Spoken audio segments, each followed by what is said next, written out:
আমাদের নদী যদি টিকে থাকে তাহলে আমাদের দেশীয় প্রজাতির মাছগুলো টিকে থাকবে। আমাদের নদী যদি দূষণ হয়ে পড়ে তাহলে এই দেশীয় প্রজাতির মাছগুলো আস্তে আস্তে বিলুপ্ত হয়ে যাবে। সেজন্য নদীর পাড়ে যেসব শিল্প ইন্ডাস্ট্রি অথবা পৌরসভার যে বর্জ্যগুলো নিষ্কাশন হচ্ছে তা অবশ্যই যথাযথ পরিশোধন করে অপসারণ করতে হবে। আজ থেকে 10 বছর কিংবা 20 বছর আগে যে মাছটা হয়তো পাওয়া যেত, এখন দেখা যাচ্ছে সে মাছটা আর নদীতে ওরকম কিংবা আমাদের যে খালগুলো রয়েছে, হাওর বড় রয়েছে, সেখানে সব পাওয়া যাচ্ছে না। এগুলো আস্তে আস্তে দেখা যায় ওই মিউজিয়ামে সংরক্ষণে থাকা, সেটা হয়তো আমাদের ভবিষ্যৎ প্রজন্ম সেখানে দেখবে।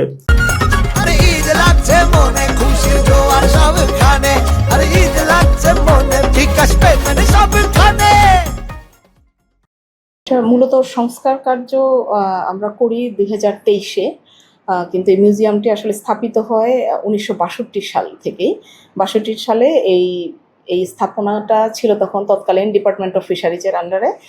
সে সময়ে ডিপার্টমেন্ট অফ ফিশারিজের ডিরেক্টর ছিলেন ডক্টর মোহাম্মদ ইউসুফ আলী স্যার, যিনি পরবর্তীতে সচিব হন ministry of fisheries and life স্টকের।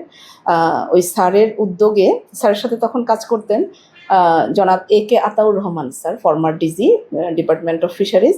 মূলত ওনারাই ফ্রেশ ওয়াটার স্পিসিসগুলোকে কালেকশন করেন এবং এখানে এই সংরক্ষণ করতে থাকেন। পরবর্তীতে এই সংরক্ষিত যে স্পেসিমেনগুলো আছে এগুলোকে নিয়ে একটা মিউজিয়াম ওনারা তৈরি করেন, যেটা বাংলাদেশ মৎস্য গবেষণা ইনস্টিটিউট 2023 সালে এর সংস্কার কাজে হাত দেন এবং সংস্কার করেন।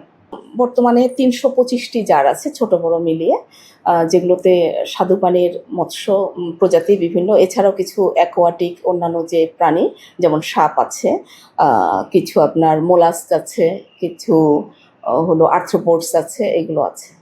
উপকূলীয় অঞ্চলের কিছু স্পিসিসও এখানে আছে। এলাকাতে আমাদের যে সুবিধা হচ্ছে, এক নজরে বিশেষ করে একাডেমিক যে সেক্টরটা আছে বাংলাদেশে, এখানকার অনেক ইউনিভার্সিটি, অনেক কলেজ বা জিওলজিতে যারা মাস্টার্স পড়াশোনা করছেন, ফিশারিজে মাস্টার্স করছেন, এরকম অনেক কলেজ থেকে ছাত্রছাত্রীরা এখানে আসেন।